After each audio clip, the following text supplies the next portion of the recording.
Karibu. Asante sana Secretary General Edwin Sifuna.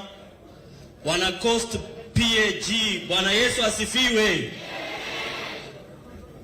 Muliniomba msamaha ya kwamba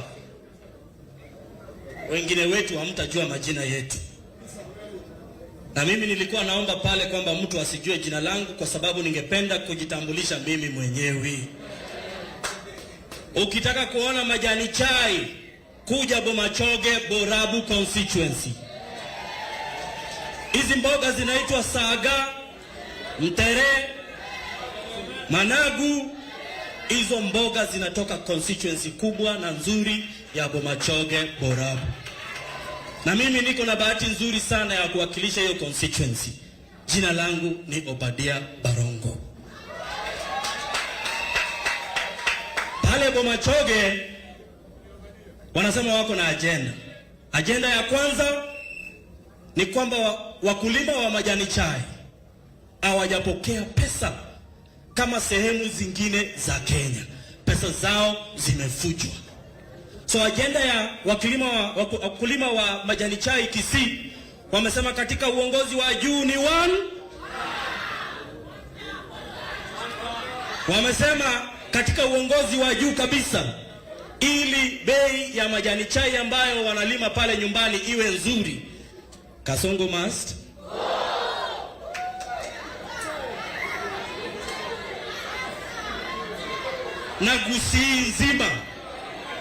na Gusii nzima ikijumlisha Kisii County na Nyamira, wamesema kwamba tunakumbuka sisi ndiye tunachagua viongozi. Hakuna kiongozi yeyote hapa mbele ambaye amejichagua mwenyewe. Kunaye? Wananchi, kazi yetu ni kuwakumbusha kwamba mkisahau nguvu zenu, viongozi watawadhalalisha.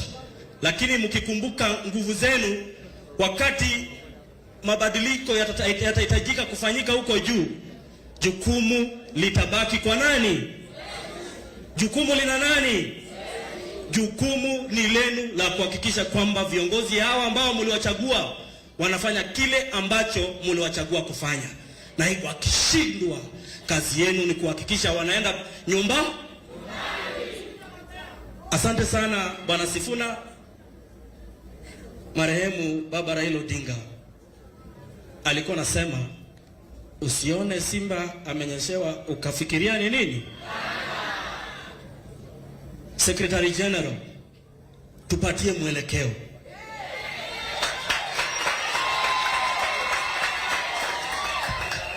Chama chetu hakijakuwa chama cha kujipendekeza.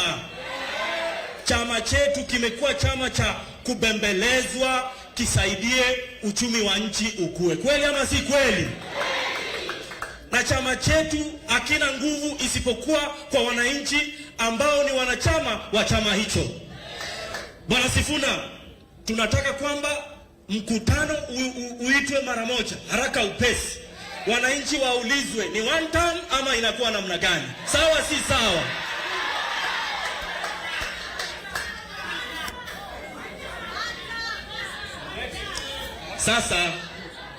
Sasa wananchi watukufu, nashukuru sana kwa kutukaribisha hapa. Mara yangu ya kwanza kuja hapa. Nitakapoondoka, wangapi mnipatia salamu za watu ya Bomachoge Borabu? Asante sana. Mimi nitatoa mchango wangu wa shilingi 1,100 ili kuendelea kusupport kazi ya Mungu. Asante na Mungu awabariki sana.